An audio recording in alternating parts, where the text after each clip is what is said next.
اصلاح معاشرہ کے راستے میں ایک بہت بڑی رکاوٹ ہماری بد اخلاقی بھی ہے. ہم یہ بھول جاتے ہیں کہ دنیا قرآن کو نہیں پڑھتی، دنیا نے نبی کی سنت کو نہیں دیکھا ہے، دنیا نے نبی کی حدیثوں کو نہیں دیکھا ہے. دنیا تو ہمیں اور آپ کو دیکھ کر کے اسلام کو دیکھتی ہے. ہمارا اخلاق بتاتا ہے، ہمارا کیریکٹر بتاتا ہے کہ مسلمان کیسا ہے.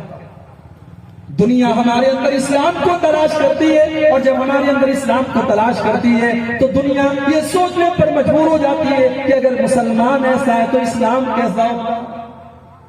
آج بد اخلاقی میں بہت آگے ہیں.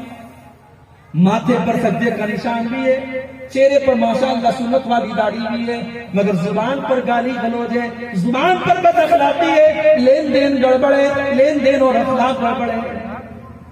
اخلاق کہاں گیا میرا؟ اسلام صرف عبادات کا نام نہیں، اسلام کا ایک بڑا چیپٹر اخلاق ہے. اللہ کے پیارے نبی فرماتے ہیں ما من شیء یوضع فی المیزان اسفل من حسن الخلق. قیامت کے دن اللہ کے ترازو پر سب سے بھاری اگر کوئی چیز ہوگی تو حسن اخلاق ہوگا، بہترین اخلاق. حضرت ابو ذر غفاری کہتے ہیں اللہ کے نبی سے میں نے کہا کہ اے اللہ کے پیارے نبی مجھے کچھ وصیت کر دیجئے. اللہ کے پیارے نبی نے فرمایا اتق اللہ حیث ما کنت. اے ابو ذر تم جہاں پر بھی رہو تم اللہ سے ڈرتے رہو. وخالق الناس بحسن الخلق، اور لوگوں کے ساتھ اچھی اخلاق سے پیش آؤ. اسلام تو وہ دین ہے میرے بھائی جو یہ کہتا ہے کہ اگر آپ کا پڑوسی اور پڑوسی کسی مسلک کا ہو، کسی مذہب کا ہو، ڈزنٹ میٹر. مسلمان ہے ڈزنٹ میٹر، غیر مسلم ہے ڈزنٹ میٹر، آپ کے مسلک کا ہے ڈزنٹ میٹر، آپ کی برادری کا ہے ڈزنٹ میٹر. اگر آپ کا پڑوسی ہے تو اسے آپ کی ذات سے تکلیف نہیں ہوگی. اللہ کے نبی نے اسے ایمان کے ساتھ جوڑا. آپ نے فرمایا واللہ لا یؤمن، واللہ لا یؤمن، واللہ لا یؤمن. اللہ کی قسم وہ مومن نہیں، اللہ کی قسم وہ مومن نہیں، اللہ کی قسم وہ مومن نہیں. پوچھا گیا اے اللہ کے نبی کون؟ آپ نے فرمایا من لا یامن جارہ بوائقہ، جس کا پڑوسی اس کی تکلیف سے محفوظ نہ ہو، سرکشت نہ ہو، وہ مومن نہیں ہو سکتا. اسلام اخلاق کا نام ہے. ہم دنیا کے اندر اسلام کو ریپرزینٹ کرتے ہیں، ہم اللہ کے پیارے نبی کو ریپرزینٹ کرتے ہیں. دنیا ہمارے اندر ہمارے نبی کی سیرت کو دیکھتی ہے. ہم اپنے اخلاق کا جائزہ لیں. ہمارا اخلاق کیا ہے؟ میرے نبی کا اخلاق تو ایسا تھا کہ حضرت انس بن مالک 10 سال تک اللہ کے نبی کی خدمت کرتے ہیں، اور 10 سال خدمت کرنے کے بعد رپورٹ دیتے ہیں، کہتے ہیں 10 سال کا پیریڈ میں نے نبی کے ساتھ گزارا. 10 سال میں اللہ کے نبی نے کبھی مجھے گالی نہیں دی، کبھی برا بھلا نہیں کہا، کبھی میرے اوپر ہاتھ نہیں اٹھایا، کبھی میرے کسی کام پر اعتراض نہیں کیا. بھائی مذاق نہیں. 10 سال کوئی آپ کے ساتھ کام کرے اور اسے آپ سے کوئی شکایت کرے، اس کا مطلب کہ اللہ کے نبی کے اندر برداشت کا مادہ بہت ہے. تو آج ہمیں اپنے اخلاق کو سدھارنا ہے. اور آگے بڑھیں.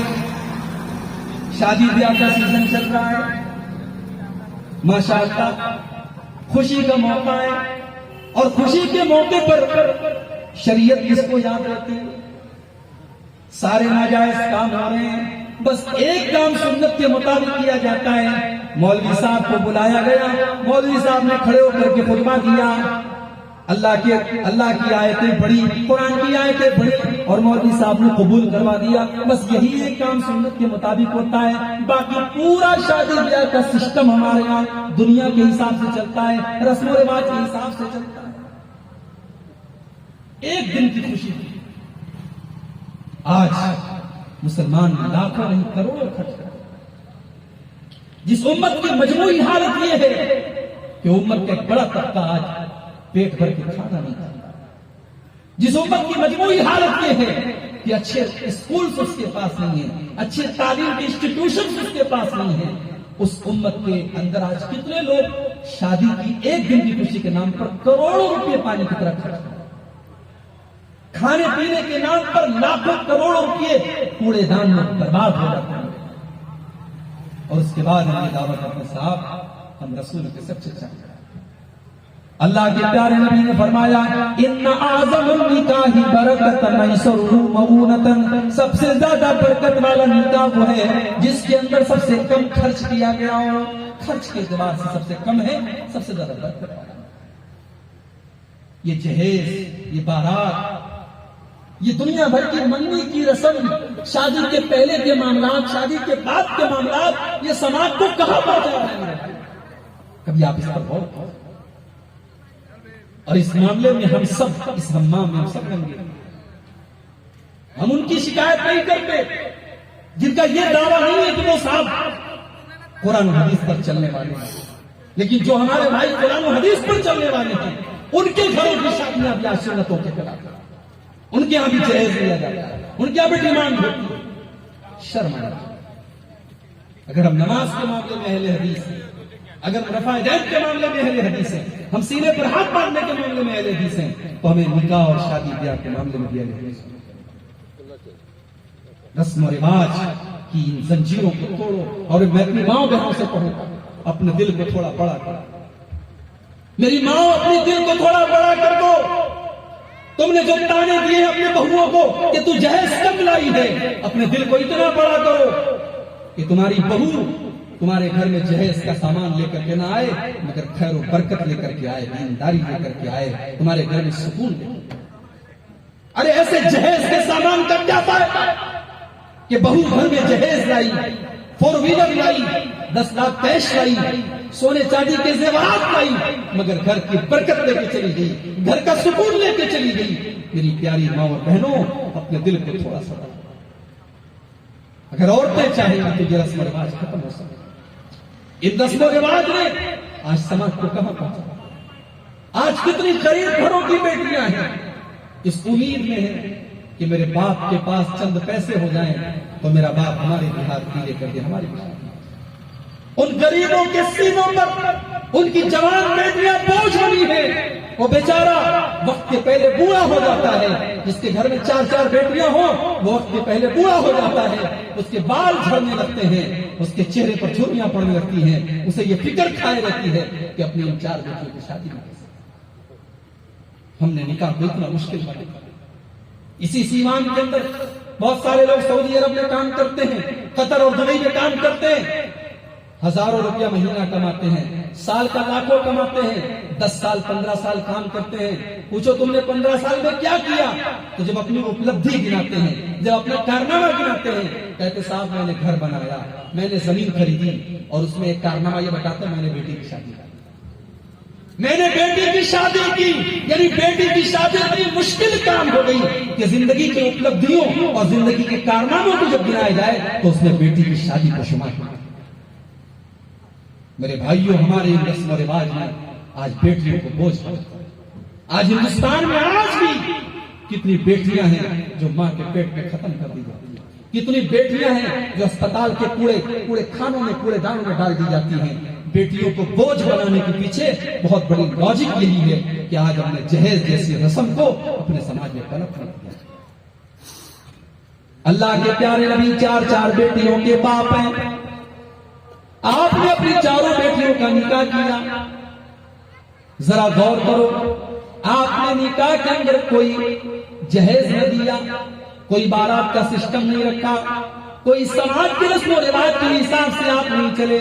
ساری بیٹیوں کا مہر بھی بہت سمپل تھا، بہت معمولی تھا، اور بڑے معمولی طریقے سے آپ نے اپنی بیٹیوں کو ودا کر دیا. آپ نے رشتوں کے معاملے میں بھی اسٹیٹس نہیں دیکھا. آپ نے دینداری کو ترجیح دی. سب سے لاڈلی بیٹی، سب سے چھوٹی بیٹی کا نکاح آپ نے حضرت علی کے ساتھ کیا. حضرت علی کون تھے؟ حضرت علی اللہ کے نبی کے چچا ابو طالب کے بیٹے تھے. نبی کے گھر میں پلے بڑے تھے. اللہ کے پیارے نبی ان کے اخلاق کو بھی جانتے تھے، ان کی دینداری کو بھی جانتے تھے. جب آپ نے حضرت علی کے ساتھ نکاح کیا تو حضرت علی کے پاس کچھ بھی نہیں تھا.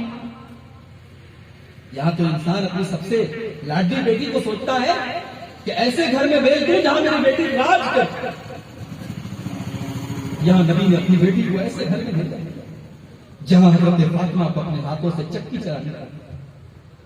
اپنے ہاتھوں سے پانی بھرنا پڑتا تھا، ہاتھوں پر گھٹے پڑ گئے تھے حضرت فاطمہ۔ اور ایک مرتبہ جب حضرت فاطمہ کو پتا چلا کہ میرے ابا جان کے پاس کچھ غلام آئے ہیں، کچھ لونڈیاں آئی ہیں، تو اس امید میں آئی کہ کوئی غلام مجھے بھی مل جائے، کوئی لونڈی مجھے بھی مل جائے، تو گھر کے کاموں میں کچھ سپورٹ مل جائے، کچھ سہارا مل جائے۔